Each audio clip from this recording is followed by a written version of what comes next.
Bonjour à toutes et à tous. Ici, regardez, ça c'est l'ouvrage, ça c'est le bâtiment d'une église qui est en cours de construction. Regardez la longueur, ça c'est la longueur. Regardez la largeur. Regardez tout ça là. Voilà. Alors, nous les Africains, il faut que nous prenions conscience.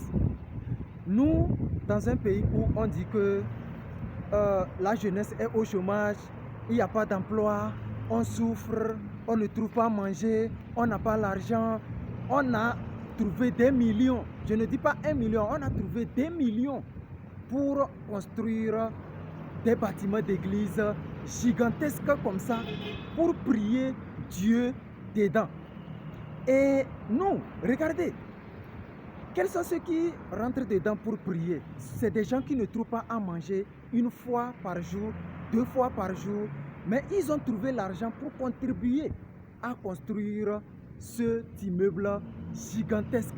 Et ça là, c'est la façade. De l'autre côté même, ça fait encore peur, mes amis. Mais le jeune Africain, où l'Africain n'a pas trouvé l'argent pour investir dans sa propre éducation, pour suivre des formations de valeur qui peut l'aider à devenir quelqu'un dans sa vie. Mais il a trouvé l'argent pour contribuer à construire des églises pareilles. Et je vous assure que ce bâtiment, il y a encore d'autres bâtiments que je vois, mais en tout cas, mes amis, regardez, arrêtons d'accuser les autres d'être à l'origine de ce que nous sommes. Je dis que la situation de l'Afrique, la situation de nos pays, la pauvreté de nos pays dépend de nous-mêmes, ce que nous-mêmes nous faisons. Et si nous-mêmes nous ne prenons pas conscience pour ce que nous faisons, pour ce que nous sommes, ça ne va jamais changer. Ça ne va jamais changer. Vous allez voir, les parents même, si on leur dit, ok, il faut trouver 100 000 pour que ton fils ou ta fille fasse telle formation qui va l'aider à réussir, ils vont dire qu'ils n'ont pas d'argent. Mais quand ils arrivent dans l'église, on leur dit, il faut contribuer 50 000 pour qu'on construise l'immeuble pareil, ils vont contribuer. Ça, regardez, ça c'est l'Africain, c'est la mentalité africaine. Et il faut qu'on détruise tout ça là pour reconstruire des Africains prêts à développer l'Afrique. C'est ce dont nous avons besoin. Et regardez, on dit que nos jeunes sont au chômage. Et si l'argent qu'on a pris, des millions qu'on a pris pour investir comme ça, si on prenait ça pour créer de l'emploi, pour créer des entreprises, pour créer des usines dans lesquelles nos jeunes vont rentrer travailler et en retour gagner de l'argent, c'est pas mieux, mes amis? Ce n'est pas mieux. Ce n'est pas mieux.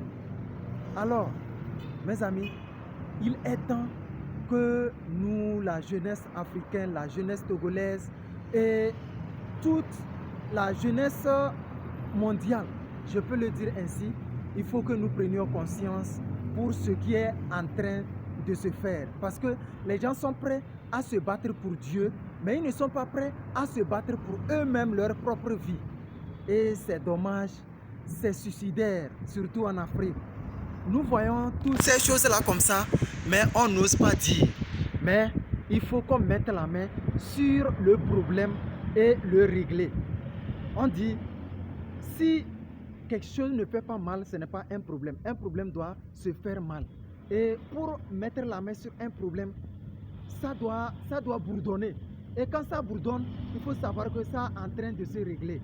C'est ce que nous sommes en train de faire. C'est ce que je suis en train de faire avec cette vidéo. Je vois des bâtiments d'église plus gigantesques que ceci-là. Et je me pose beaucoup de questions. Je me pose beaucoup de questions. Ça là, si c'était une entreprise qui devait embaucher 500 à 1000 jeunes, est-ce qu'on va encore crier qu'il n'y a pas d'emploi, où les jeunes sont au chômage? Et même, vous allez voir que ici, là, ceux qui viennent, c'est encore pour sortir l'argent de leur poche, pour contribuer à faire quelque chose, des bâtiments pareils encore dans les autres milieux. Oui, c'est l'Africain, c'est la mentalité africaine.